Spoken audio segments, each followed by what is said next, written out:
right, I am so ready for this episode. Oh, wait.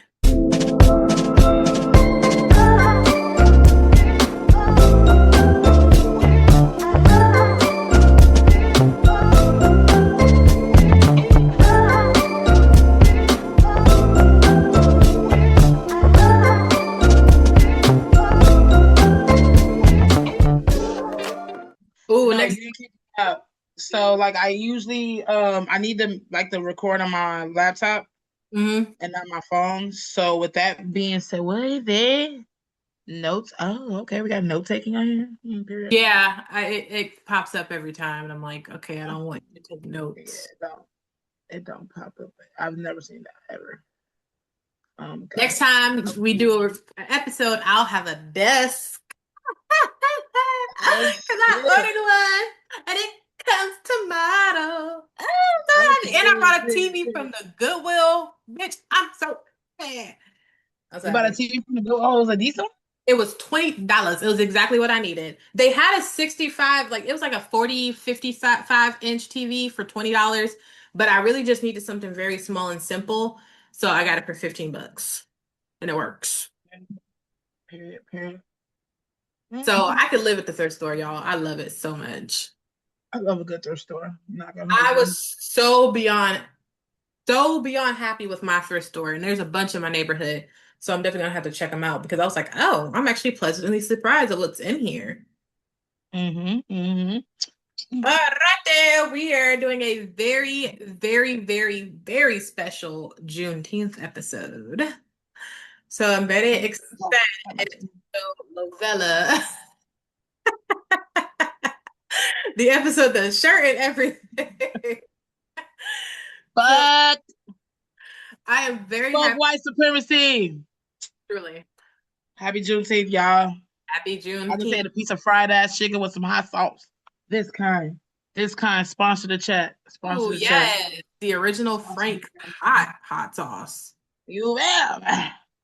Look. So this episode, I'm actually going to probably put out on Juneteenth just because it is a Juneteenth episode. So you know what I'm saying? And Mhm. today I've decided to talk about a book that I've been reading for the longest time. It is Black ugh, authors. Black author. Yes, it is a Black author. I'm actually going to pull up a picture of what she looks like right now while I'm talking about it. But before I get into the actual book, I do want to say it is going to be spoilers ahead. If you have not read this book, or like any iteration, you don't know anything about it, please go read the book because I am not going to spare your feelings. I am not going to spare any details. I am spilling the beans. I don't care. Okay? Okay. Just want y'all to know. Don't be coming in the chat talking about some, oh my God, she totally ruined the book. I don't care. I don't care. I'm talking Beans are being spilt. beans are being spilled. If you want to jump to the end to hear my review of the book, you can go Mhm. and I'll put it in the edit. The time will be right here. You can skip all the details. How about that? How about that? Okay. But now we're going to get into it. So the author's name is Tommy. This is what she looks like. Let me share my screen. I don't know her last name. I think it's like Ademi, I think is how they pronounce it in the book. But there are three books. It is called the Children of Blood and Bone series. And so this is what she looks like. Very pretty, very pretty. Nigerian Oh, she is pretty. Nigerian born author. Her book, it's amazing. It starts out with book one, which is called Children of Blood and Bone. And Okay. it follows three characters in the first book. So the first book, I'll pull it up here if I can get an image of it. And these will all be in the edits as well. So do not worry. I will pull up images in the edits and pull them up as I talk about it. But just for Lovella, Daddy Hoot, the book takes place Ooh. there are some fictional places in there, but there are also some real places in there. Like Lagos is one of the cities that they often talk about. and that is a real city in a real country in Africa. Lagos really does exist. And then they follow some gods. Lagos is a thing, it's a series in southwestern of Nigeria. And they follow these gods in the book, and the gods have power. So it starts off, we meet Zelie. She's the main character. I want to say she's maybe like 16 or 17 years old in the book. I don't know if they actually ever mention her name, but based off of her character, that's where, and all the other characters, that's where I'm going to put her. Mm-hmm. She's fighting with her grandma, and the grandma's secretly training everybody to be a warrior. Mm. Then you find out that the king is corrupt and he's like stealing people's taxes and overcharging people, and like he's just a dirtbag. And then he also went around killing all the people that is a direct descendant of a god. They call themselves magi. And the way the book describes the magi is that they're brown skin with white hair. Anyone who's a magi has white hair. They're born with white hair, and that's how they identify themselves as a magi. Oh, that's So dope. There's some out there that's actually born with white hair and stuff like that. Like that's true. really That's cute interesting. aesthetically. It's really nice. So then he doesn't like Magi's because he thinks that Magi's killed his family. So he's been basically starting a war with the Magi people. His entire kingdom, he's like killed Zaley's mom. So like the book introduces us to the king and how he killed his mom. Like and Zaley is like, I remember you from when you hung my mom up by a rope and let her hang. Like the book starts out like that. And I was like, bro, what are we on? Okay, not on Juneteenth. Okay, so It starts giving a little back character about who the mom was and how she had this magic that she could use called Reaper magic. And hmm brother Zane was drowning. She used Reaper magic to save his life, which is why the king ended up killing her because Magi's aren't supposed to have magic. And that's the whole reason why he doesn't want them to live is because if they have connection to their magic, he believes that if Magi's have their magic, they'll overthrow the kingdom. So that's the premise of the entire first book. Yikes. So so then the book, the way it's set up is that every chapter coexists within another chapter. So you could read 5 chapters from 3 different perspectives and still only move like an hour within the book. So like for chapter 1, we got Zaylee's perspective in day 1. But then chapter 2, we might jump to Amari's perspective. She's another main character, but it's still day 1. So a lot of the time when I'm first reading it, it took me a while to kind of like really adapt to what the book was doing because it would hmm go far, but then we would get to a chapter where it's like Inan, who's another main character, and then it's going back to his POV and like seeing things through his eyes. So it took me a while to really wrap my head around what was going on because I was confused on why we were jumping between different people. But then I was Mm. like, okay, I see what's happening. We're getting Zelie. So the first book covers Zelie, main character. Amarty, she's the princess. 89, he's the prince. Those are the only 3 characters from the chapter perspective that we get. The other side characters are going to be Zane, Zaley's brother, the king, and I want to say that's going to be pretty much the main 5 characters in the first book. There's a couple side characters that don't really matter that much, but still a good book. So the king finds this scroll. So we're in Amari's POV. She's like hiding around the palace, and she's like sneaking around, and she hears her dad talking about a magic that she found. So she's like, what is he talking about? What kind of magic? So he takes the scroll to a servant girl named Binta, who I guess is Amari's like best friend, but is still a servant. But it's weird. But hmm it's like it's a true friendship. It doesn't seem like it's a lie. Like she truly believes that the girl who is her servant is her actual friend. hmm Know that like that's not really how the world works. So she sees her dad get the scroll with Binta, who's a magi. So she's got white hair, puts it on her skin, and her magic lights up. Like there's like the book describes it as like these beautiful arrays of like purples and yellows and like this beautiful scenery. And Amari's just sitting there like, oh my God, this is beautiful. Look at all these colors. I can't believe this is coming from a person that I know. Like this is going to be amazing. And then Mm-hmm. stabs her in the heart. Right in the Wait, neck, right? wait. It went out. It went out. It went out. It what? The king stabs Amari's friend, Binta, because the king took the magic scroll, put it on her skin to see if the magic would activate, and because it did, he killed her. Because Dang. here's the thing, not every magi has magic. Some of them don't. So then Almost he don't want nobody with magic that has the magic. nope. So as soon as he found the scroll, he was like, "This is what magi's are. This is what they can do." Touched the skin. She didn't. Now, mind you, Benta doesn't know what's going on. She knows about the magi history, but because she doesn't have magic already, she's never had magic. So when she's seeing the magic that she's forced to see, by the way, it's the first time she's seeing it.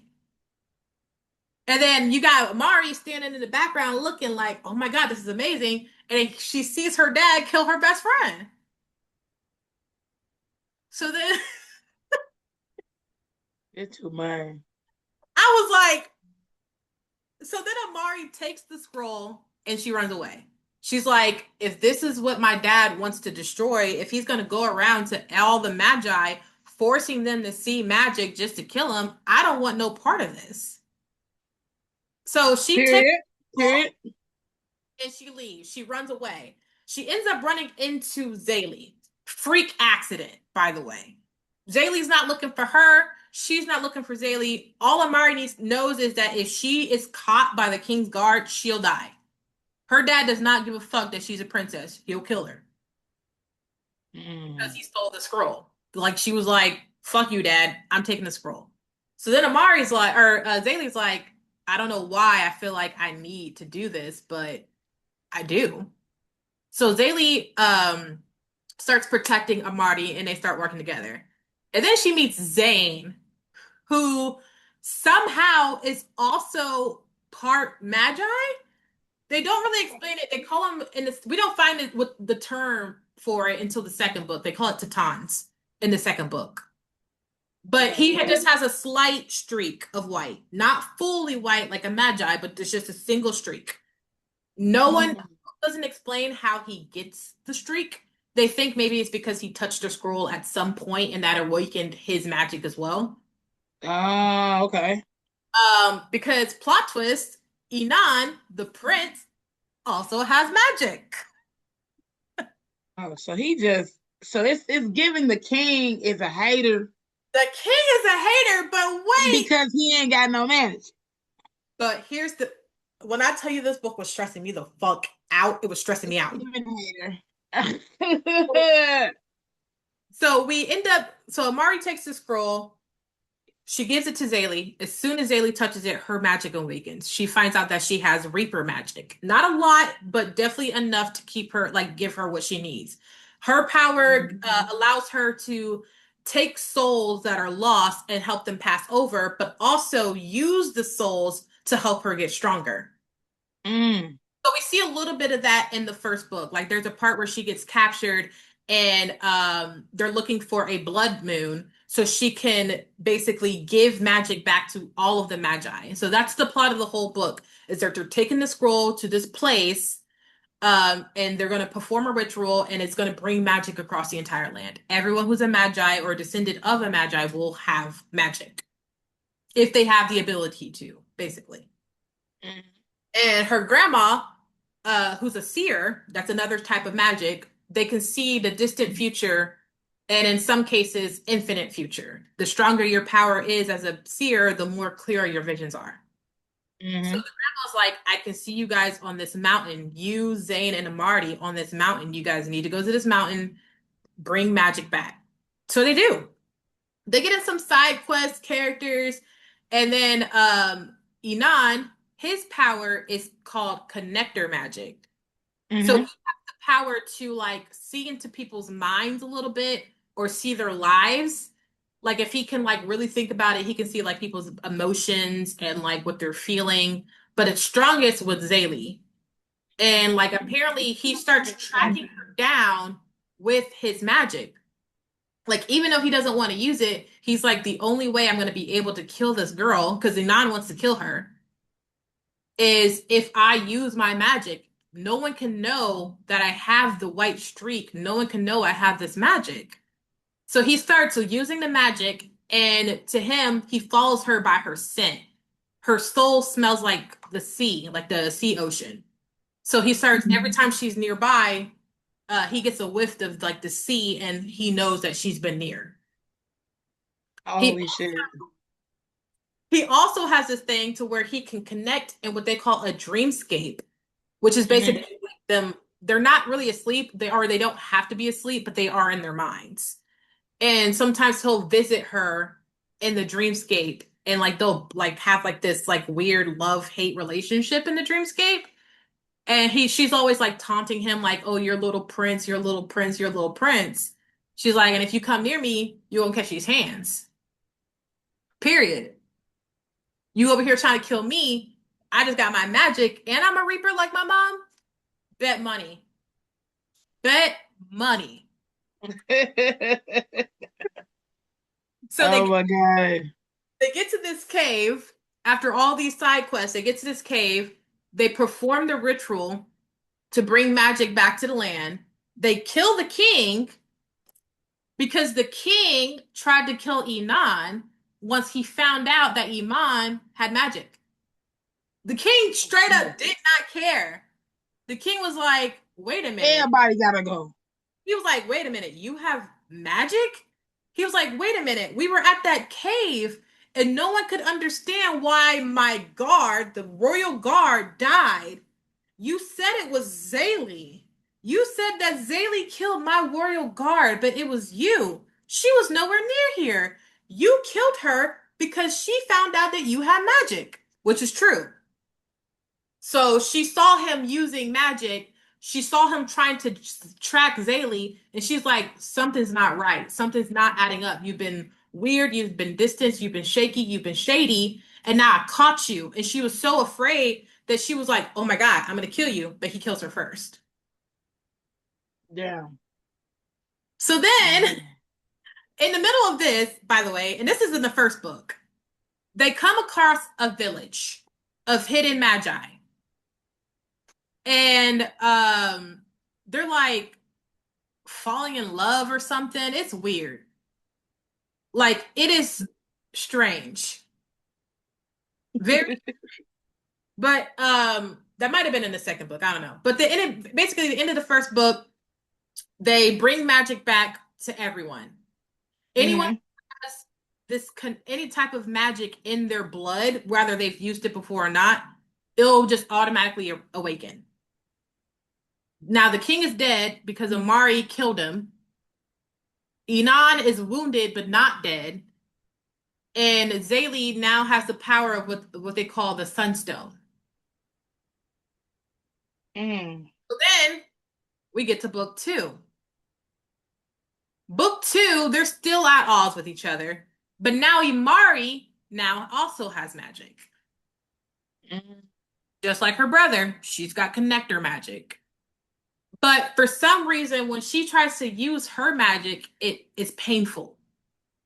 Like Inan can use it without thinking, without blinking. He uses it sometimes unconsciously. He doesn't know that he's using it a lot of times. Unless he actually focuses, it doesn't hurt him at all.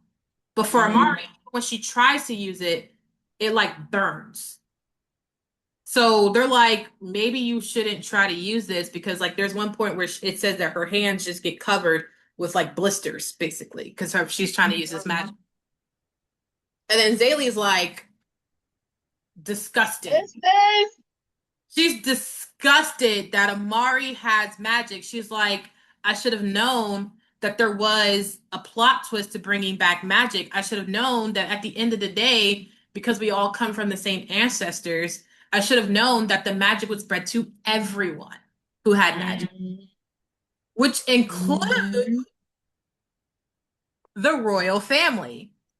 Now, dad is dead. But you know who isn't dead? His mother. Oh, This is where we officially meet Queen Nanda, I think is what her name is. And she's what they called a Teton. So that's what they're calling everybody who's got the white streak. They're not Magi, they're called Tetons. That's where we first learned okay. her. She is what's called grounder magic, which basically means she can split the earth open and shape it in any way that she wants. Oh, I would love that. So let me explain the different types of matches. We got Reaper magic, which is like Zelie so far in the book is the only Reaper that we know so far. We meet more in book two, but right now it's just Zelie. She's got Reaper magic. We've got the connector magic, which is like basically you are like an empath. You can sense Hmm. emotion, and you can control people to a degree, which is Hmm. how Yunan killed the royal guard. He told her to stop, and she did, but she also stopped breathing because the command wasn't clear enough. When he said stop, everything stopped, including her. Mm. So then we've got burners. They control fire. Mm. Okay. Water weavers, they control, well, the water. You've got winders. I forget what they call them, but basically people control metal or any type of like anything. They can do with things with wood, but metal is like their most thing that they want to use because it's stronger. And then you've got the Hmm. grounders who can melt the stuff. So in book two, Inan finally sneaks out of the palace. He's like, I gotta find Zelie. He's like, I gotta kill this girl once and for all. She's brought magic back. If I can kill Zelie, like he's still hell bent on killing this girl. By the way, mind you, he's like, if I can kill her, things will be better. Maybe magic will go away if I can kill Zelie. So he follows her scent and finds her in the middle of a forest. And they're like fighting, they're about to kill each other. They're literally sword fighting to death in this book. In book two, they're scrapping. They are Oh scrapping. my goodness. Scrapping so hard that they do not notice that Amari and Zane are getting kidnapped. That's how hard What? I can't make this shit up. I was like, do they not hear them cry for help? Like you can see in the pages, like Amari's like, help, Zelie, and she's like, I'll kill you, little prince. And I'm like, bitch, what are you talking about? You don't go get your friend. Come So get your friend for real. it's not until Zaylee's about to kill Zane or Inan that he's like, wait, where'd Amari go? You just now noticing it? Me putting the book down. Cause what? I was like, y'all heard them screaming for help. What do you mean where'd she go? How you just now notice you about to die? So she looks around and she's like, oh, wait, Zane's gone too. So then these people pop out of the tree. They start fighting them as well. And then she's able to knock most of them out or kill them except for one. And she's like, tell me where you took my brother and my sister. Like, tell me where you took them. So the boy is like, fine, I'll tell you if you don't kill me. And then he's like, all right, fine, bet. So then Zaylee starts walking with the boy, and Anon starts following. And she's like, pause. Where do you think you're going?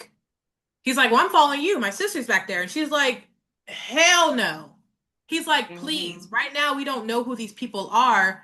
You need me just in case. He's like, I will call a truce. We'll put on our arms. And until I can know my sister's safe, once I lay eyes on my sister, you can kill me again. I don't care. He's like, but let me just make sure she's alive. So Daly's like, Hmm. okay, I can give you that. They go to this Right. camp and they end up finding a bunch of magi. They're like, let's do a celebration. We're gonna celebrate Zelie. So they're all dancing and stuff, and they're having these wines, and then her and Inan sneak off somewhere. I said, what's going on here? They start doing the puppy dog eyes. I said, what the fuck is going on? Because y'all was just trying to kill each other in the woods not even a chapter ago. Inan has fallen in love with Zelie, and Zelie has fallen in love with Inan. Overrated. I said, Yeah, overrated. Overrated. Overrated. Hold on. I know you fucking lying because, huh? Huh? Oh, You just trying to kill us. What are you talking about? So I'm like, ain't no way that she's gonna love this guy, but she does. She kisses him and everything. And then when she kisses him, her brother's like, "What the fuck? You touch my sister? You fucking." And she's like, "Bro, no, I love him." He's like, "Zelie, you can't be this fucking dumb."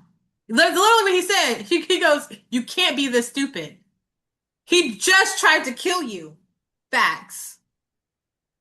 And she's like, "Oh, so is that any different than the way that you look at Imari?" And I said, "Ooh." I said,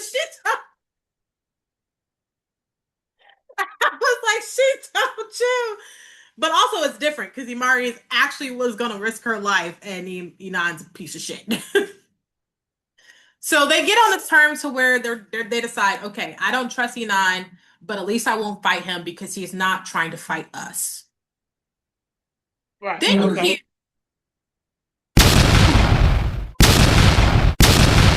literally how the book describes it.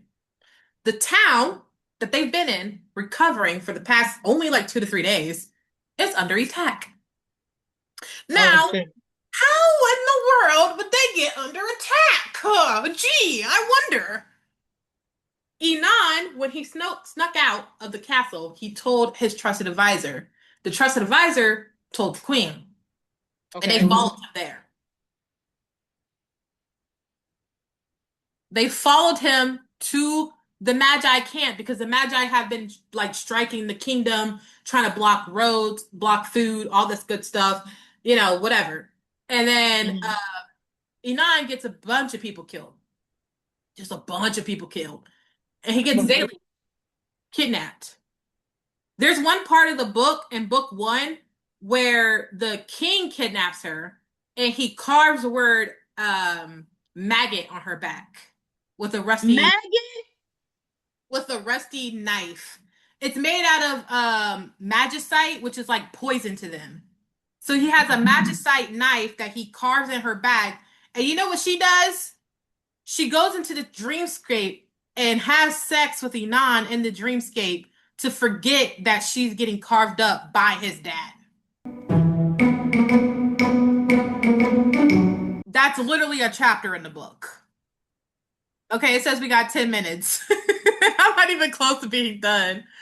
So I'll just try to fast forward. Book two, we meet this guy named Rowan. He's a merchant. No, there. That's it. That's right there. We don't even need to add. We don't even. We ended right the fuck there because I got shit to say. We got 10 minutes. What the fuck? What the fuck? You getting carved in your back and you maggot? I'm still on the word maggot. Oh, well, maggot. Like this what? And then while you doing that, you going to fuck his son. The book is giving me stressful, and I'm not even. I don't even own the book. Just out. I was I don't like, even what own the the book. fuck? I said, turn the fucking book off. The fuck pages. Me looking at the book. Turn that shit off. Like, I know you're fucking lying. I was like, she cannot be serious. I've thrown a couple books in my day, and that I would have threw it in. The Okay. book one almost made me not want to read book two. I'm not even gonna hold Oh you. shit. Because Okay. Okay. So for the people that because we're not gonna go into the book too much. yeah, It was some spoilers. But I'm still interested in reading it. it is What's the pretty name of good. it again? The What's first book is called Children of Blood and Bone. okay? Will it be a third book? There are three books to the series. Mm-hmm. So there's the Children of Blood and Bone. That's book two. That's book one. Okay. Uh, Children of Virtue and Vengeance is book two. And then Children of Anguish and Anarchy is book three, which is the book that I'm on. And I've got about 50 pages until I'm done with book three. Okay. Book three stressed me the fuck out. Book I three mean, book stressed three seems like it's gonna have to stress you out because they started with a bang in the first book. So every book I get. for Black authors, that's like on point to Yeah. keep it going. There are characters make stupid decisions, like in book two, we'll talk about later. And what Amari does in book two, I wanted to jump in the book and crack that hoe. I was like, you are pissing. What are we talking about? Stressed out. Stressed out. Oh my God. Well, I'm gonna say I'm gonna go on my favorite thriftbooks.com. That's where I get my books for Mm-hmm. low. Or you can go to Okay. Libby, the Libby app if you have your library card. Mm-hmm. Download the app Libby because they have a bunch of books on there that are free. Also, the cloud library is also free as well. And you sign in, I think it's usually through an employer or some sort of like library system. And they also have a bunch of books for free as well. So you don't have to pay for the book. I've been reading my book through Libby. So whatever your local I don't know, library like has, I'm old school as hell. I love a book. I that's love a true. book. I love to smell the pages. I I do, love a I do, book. I do have the physical copies, and it is a book that I will be buying because I do need it on my shelves. It is Yeah, like good, I like a book. I like a bookcase. Oh but it's just the characters make me so mad sometimes. I'm like, my how do you still God. trust E9? What are we doing? But we'll talk about that later. Man. Well, closing out. Happy motherfucking Juneteenth, y'all. Happy Okay. June. It's a lot of shit going on in the world right now. How many minutes we got left? We've got 5 minutes. Okay, cool. It's a we gonna edit that out. It's a a lot of shit going on in the world right now. That young man got 35 years for defending himself. It's very depressing. But all while that's happening, the officer that did that to Sandra Bland got 20 years. So yeah, it's wild. He don't deserve that shit. I pray to God that he gets a lawyer or somebody Hmm. because he's in a racist state Yeah. to really like look over and do that shit again. Um, and something shit. Yeah. But yeah, don't drink too much, y'all. And if you want to Happy hear Hennessy Day. part two or part three, because we really didn't even get into part two and not everything that happened in part two, honestly. Let us know what you thought about a little bit of part one. Should I go a little bit more in detail? Should I make three separate videos and then upload them on my own time on a separate on the cookie jar channel? Let me know. If y'all want to see I more mean, you book could because you reviews, can have your book segment. I was going to say if y'all want more book reviews, I've read the Red Queen series. I've read the Empyrean series, which is The Fourth Wing and all those books. I'm starting to read Ashley Antoinette's books. I'm on the what does she call them? I forget what it's called, but I'm on A Moth to a Flame, book one, and it's like a 9-part series. She's also a Oh back wow. author as well, so Okay, okay. Say less. I'm gonna need you to send me a list of Black authors because I'm finally back into actually like reading books. I'm always into like painting and writing and so yeah. Send them to and if me. there's a book you guys want me to read, let me know. I will read it and I'll talk about it. And I'm sorry if it's your favorite book and it sucks, because I'll tell you that it sucks. Sorry. Well, thank you for chilling with mouthfuls and Mike Jerome. A little quick episode for Okay, Juneteenth. I know. I literally have something on the grill right now. So peace. Peace out.